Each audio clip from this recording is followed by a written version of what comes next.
Hello बच्चों, तो अभी हमारा नेक्स्ट टॉपिक होगा theory of porous plug experiment. जो हमने लास्ट वीडियो में जो पोरस प्लग एक्सपेरिमेंट डिस्कस किया था, तो अभी उसकी थ्योरी के बारे में डिस्कस करेंगे।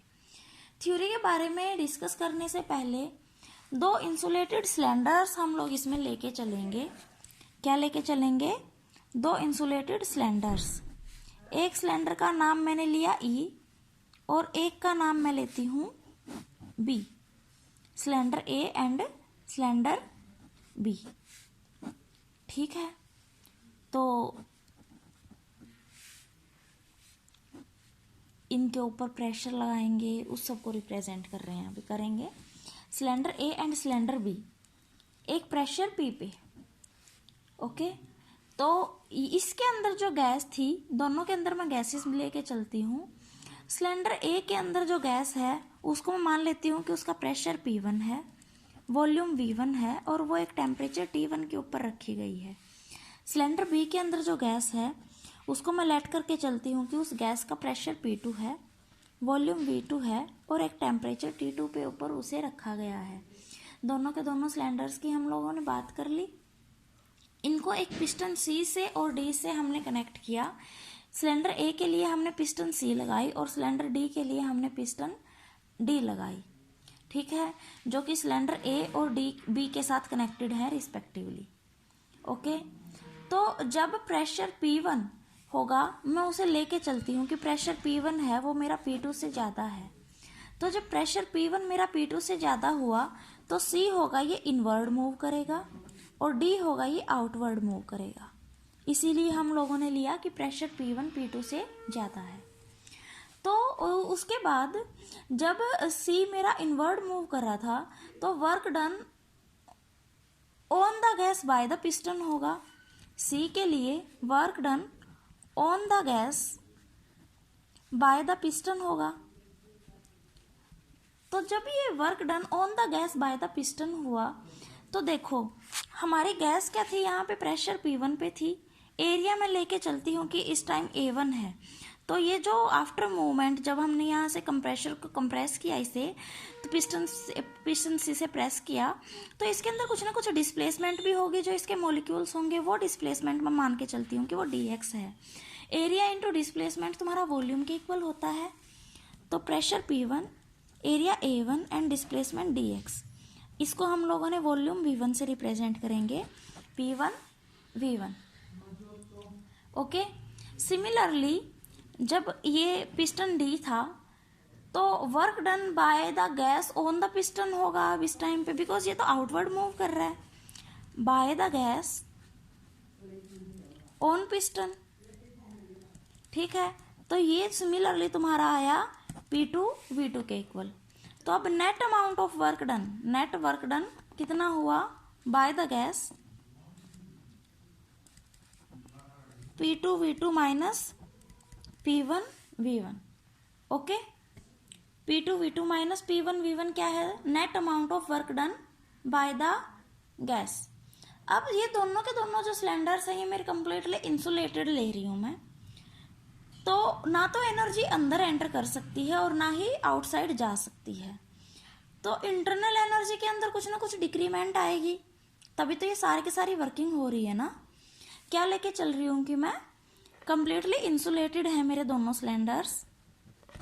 एनर्जी ना ही तो एंटर कर सकती है और ना ही लीव कर सकती है सिस्टम को। तो जब ना ही तो एंटर की और ना ही लीव की, बट गैस मेरी एक्सपेंशन को शो कर रही है, तो इसका मतलब चेंज इन इंटरनल एनर्जी होगा। तो इंटरनल एनर्जी डिक्रीज करेगी। तो इंटरनल एनर्जी फर्स्ट सिलेंडर ए के लिए मैं मान के चलती हूँ कि U1 है और सेकंड स्टेज के लिए मैं मान के चलती हूँ U2 है। सेकंड सिलेंडर के लिए बी के लिए क्या है? U2 है। तो जो डिक्रीज इन इंटरनल एनर्जी होगा इस टाइम वो total amount of work done के इक्वल होगा। Then U1 minus U2 is equal to P2 V2 net amount of work done minus P1 V1। ये तो क्लियर हो गया change in internal energy equal होगा तुम्हारा net amount of work done के। Okay, तो अब क्या आया, U1 minus U2 is equal to P2V2 minus P1V1।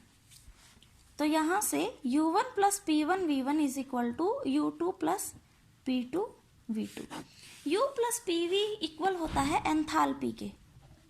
अभी आगे जब हम लोग थर्मोडाइनमिक वेरिएबल्स के बारे में स्टडी करेंगे तब वहां देखोगे तुम लोग, अभी एक बार देख लो एंथैल्पी के। U प्लस PV इक्वल होता है एंथैल्पी के, तो इसका मतलब H1 is equal to H2 हुआ। तो जो ये जूल थॉमसन इफेक्ट हम लोगों ने अभी डिस्कस किया है, एंथैल्पी क्या हुई इसमें, कांस्टेंट हुई। जब एंथैल्पी कांस्टेंट हुई तो इसको हम लोग आइसो एंथैल्पिक प्रोसेस भी कहते हैं। क्या कहते हैं, isoenthalpic process, enthalpic process, isoenthalpic process, enthalpic. ठीक है, तो अब जो ये इंटरनल एनर्जी की हम लोग बात कर रहे थे, जिसको हमने यू से रिप्रेजेंट किया था, उसके वो दो फॉर्म में होगी, काइनेटिक एनर्जी और पोटेंशियल एनर्जी की फॉर्म में होगी इंटरनल एनर्जी। काइनेटिक एनर्जी आएगी जो मेरे गैस मॉलिक्यूल्स होते हैं फ्री, जो मूवमेंट होती है उनके बीच में, उसकी वजह से आई काइनेटिक एनर्जी। और पोटेंशियल एनर्जी आएगी दो मॉलिक्यूल्स के बीच में जो फोर्स ऑफ अट्रैक्शन होगा, फोर्स ऑफ अट्रैक्शन, इसकी वजह से जो एनर्जी होगी उसको हम लोग बोल देंगे पोटेंशियल एनर्जी। मैं मान लेती हूँ कि जो मेरा सिलेंडर ए हुआ, इसके अंदर काइनेटिक एनर्जी को मैंने रिप्रेजेंट किया K1 से और पोटेंशियल एनर्जी को मैंने रिप्रेजेंट किया P1 से। स्मॉल p लेके चलते हैं बिकॉज कैपिटल P को हमने प्रेशर से रिप्रेजेंट किया। इसी तरह से सिलेंडर बी के लिए काइनेटिक एनर्जी को मैं रिप्रेजेंट करती हूँ K2 से और पोटेंशियल एनर्जी को रिप्रेजेंट करती हूँ P2 से। तो U1 इक्वल होगा मेरा K1 प्लस P1 के और U2 इक्वल होगा K2 प्लस P2 के। यहाँ तक क्लियर है। अब परफेक्ट गैस के केस को एक बार डिस्कस करेंगे। तो परफेक्ट गैस के केस में बॉयल्स लॉ हम लोगों को पता है कि क्या होता है। बॉयल्स लॉ कहता है कि P1V1 is equal to P2V2 होगा for perfect gas. Perfect gas के केस में जब P1V1 मेरा P2V2 के इक्वल हुआ, तो ये जो इक्वेशन नंबर 1 है, इसमें हम लोगों ने P1V1 जब P2V2 के इक्वल हुआ तो इसका मतलब इंटरनल एनर्जी भी इक्वल हुई, U1 U2 इक्वल हुआ। इसका मतलब kinetic energy plus potential energy दोनों साइड मेरी इक्वल हुई। K1 plus P1 is equal to K2 plus P2 के इक्वल आया। ठीक है, तो अभी जब परफेक्ट गैस का केस हम लोग लेके चल रहे हैं बॉयल्स लॉ की हेल्प से, तो परफेक्ट गैस केस में तो कोई भी फोर्स ऑफ अट्रैक्शन होता ही नहीं है दो मॉलिक्यूल्स के बीच में। गैस मॉलिक्यूल्स के बीच में कोई फोर्स ऑफ अट्रैक्शन जब होता नहीं है तो पोटेंशियल एनर्जी आई थी मेरी फोर्स ऑफ अट्रैक्शन की वजह से। तो इसका मतलब P1 मेरा P2 के इक्वल हुआ। P1 जब P2 के इक्वल हुआ तो यहाँ से हम लोग कह सकते हैं कि K1 भी मेरा K2 के इक्वल होगा। काइनेटिक एनर्जी जब मेरी दोनों साइड की इक्वल आ गई तो काइनेटिक एनर्जी तो तुम्हारी फंक्शन होती है, या फंक्शन होती है टेम्परेचर का। इसका मतलब दोनों साइड का टेम्परेचर T1 तुम्हारा T2 के इक्वल आया। ठीक है, परफेक्ट गैस के लिए। तो परफेक्ट गैस के लिए क्या आया, फॉर परफेक्ट गैस, ये सारा का सारा केस किसके लिए है, परफेक्ट गैस के लिए। क्या आया, टेम्परेचर T1 तुम्हारा टेम्परेचर T2 के इक्वल आया। तो जब ये कोई प्रोसेस चेंज, जब टेम्परेचर के अंदर ही कोई चेंज नहीं हुआ तो इस तरह से के प्रोसेस को हम लोग बोलेंगे थ्रोटलिंग प्रोसेस। क्या बोलेंगे इसे, थ्रोटलिंग प्रोसेस, थ्रोटलिंग प्रोसेस। क्या बोलेंगे इसे, थ्रोटलिंग प्रोसेस। ठीक है, अभी बात करेंगे हम लोग एक बार रियल गैस के केस की। तो रियल गैस के केस में हमारे पास दो तरह के केसेस आएंगे। एक होगा बिलो बॉइल्स टेम्परेचर और एक केस आएगा मेरा अबव बॉइल्स टेम्परेचर। किसके केस में, रियल गैस के केस में। यहाँ तक क्लियर है बेटा, पूछ लेना बाद में अगर ना समझ आए तो।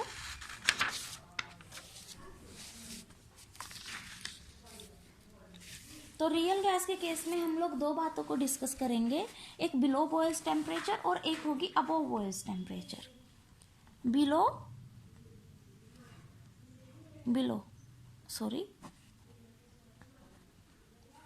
Below Boyle's temperature.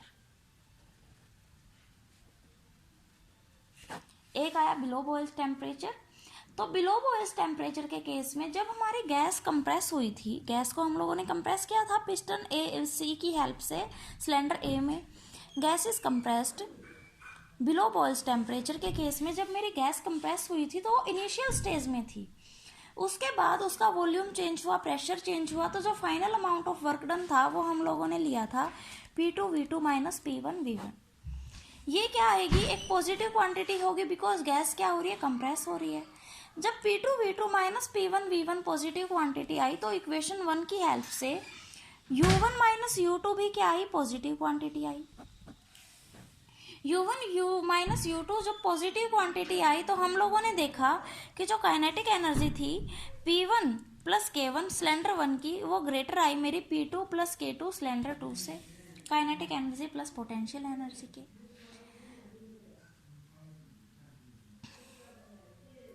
तो cooling due to adiabatic expansion below Boyle's temperature, जो हम लोगों ने अफेक्ट ऑब्जर्व किया इस सब के बाद, क्योंकि मेरी एनर्जीज भी potential energy plus kinetic energy greater आई है, तो cooling due to adiabatic expansion and cooling due to Boyle's law, दोनों की वजह से कूलिंग होगी। अब वो कूलिंग किस लिए होगी, क्यों आई कूलिंग?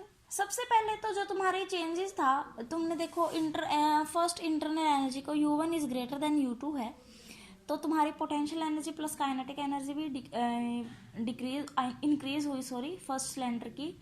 तो वॉल्यूम है जो गैस का वो इंक्रीज हो रहा है। जब वॉल्यूम इंक्रीज हुआ तो इसका मतलब पोटेंशियल एनर्जी भी इंक्रीज हुई है ना, एक्सपेंशन के अंदर कंप्रेशन इधर से कंप्रेस किया हम लोगों ने तो गैस बी की तरफ गई है सिलेंडर, तो पोटेंशियल एनर्जी जब गैस का वॉल्यूम इंक्रीज हुआ तो इसका मतलब पोटेंशियल एनर्जी इंक्रीज होगी, पोटेंशियल एनर्जी इंक्रीज होगी तो P2 क्या हुआ, P1 से ग्रेटर हुआ। जब P2 P1 से ग्रेटर हुआ तो इस रिलेशन की हेल्प से हम लोग कह सकते हैं कि K1 is greater than K2। K1 K2 से ग्रेटर है तो kinetic energy is a function of temperature, तो T1 is greater than T2। तो हम लोगों ने देखा कि जो टेम्परेचर T2 है, ये बाद का टेम्परेचर सिलेंडर बी का ये कम है T1 से, तो नेट इफेक्ट क्या आया मेरा, कूलिंग इफेक्ट शो हुआ। कूलिंग इफेक्ट शो हुआ तो हम लोग कह सकते हैं कि कूलिंग होगी मेरी एडियाबैटिक एक्सपेंशन की वजह से, जो ये एक्सपेंशन हम लोगों ने की है। बॉयल्स लॉ की वजह से भी कूलिंग हुई, तो नेट जो यहाँ पे below Boyle's temperature, net effect क्या होगा, नेट कूलिंग शो करेगा, ये net effect, net cooling show होगी गैस के अंदर। तो अभी हम लोग बात करेंगे अब above below's Boyle's law temperature की। Above Boyle's temperature, above Boyle's temperature, above Boyle's temperature के लिए PV इंक्रीज करेगा with increase in pressure, PV increase करेगा विद इंक्रीज इन प्रेशर। तो P2V2 माइनस P1V1 क्या हुई, ये नेगेटिव क्वांटिटी हुई, नेगेटिव क्वांटिटी, ठीक है। तो जब ये नेगेटिव क्वांटिटी हुई तो U1 माइनस U2 क्या हुई, ये भी नेगेटिव क्वांटिटी हुई। Then it means U1 is less than U2, तो इसका मतलब K1 plus P1 is less than K2 plus P2 होगा, ठीक है। लेकिन क्योंकि एक्सपेंशन हो रही है, गैस एक्सपेंड कर रही है पोटेंशियल इंटरमोलिकुलर फोर्स की वजह से, उसकी वॉल्यूम इंक्रीज हुआ, तो ऑब्वियसली पहले केस की तरह हम लोग कह सकते हैं कि पोटेंशियल एनर्जी भी इंक्रीज हुई। P2 is greater than P1। जब P2 P1 से ज़्यादा आया तो हम लोग कह सकते हैं कि काइनेटिक एनर्जी भी डिक्रीज करेगी और कूलिंग इफेक्ट शो होगा। तो K1 is less than K2 और क्या शो हुआ मेरा, कूलिंग इफेक्ट शो हुआ। एक तो इफेक्ट शो हुआ तुम्हारा एक्सपेंशन की वजह से। अब दूसरा हम लोग बात करेंगे, क्योंकि P2V2 माइनस P1V1 एक नेगेटिव क्वांटिटी है, तो नेगेटिव क्वांटिटी हुई तो some work is done on the gas, some work is done on the gas, done on the gas, some work is done on the gas. तो net effect मेरा आया heating show होगा, क्योंकि done on the gas show हो रहा है तो क्या इफेक्ट शो हुआ मेरा, हीटिंग इफेक्ट शो आया। अब हम लोगों ने देखा कि इसकी एक्सपेंशन की वजह से कूलिंग इफेक्ट आ रहा था और वर्क डन की वजह से हीटिंग इफेक्ट आ रहा है, तो कूलिंग प्लस हीटिंग दोनों इफेक्ट आए। तो अबोव बॉयल्स टेम्परेचर पे एक टेम्परेचर ऐसा आएगा जहां पे दोनों प्रोसेसेस एक दूसरे को बैलेंस कर लेंगे, और इस टेम्परेचर से ऊपर हीटिंग इफेक्ट शो होगा, हीटिंग, और इस टेम्परेचर से नीचे कूलिंग इफेक्ट शो होगा। बस दैट इज ये क्या था तुम्हारा, अबव बॉयल्स टेम्परेचर के बारे में हम लोगों ने डिस्कस किया with in Joule Thomson porous plug experiment, theory of Joule Thomson porous plug experiment. That is आप लोगों का ये टॉपिक कंप्लीट हो चुका है। जो भी कोई डाउट होगा क्लास में डिस्कस कर लेंगे। Thank you.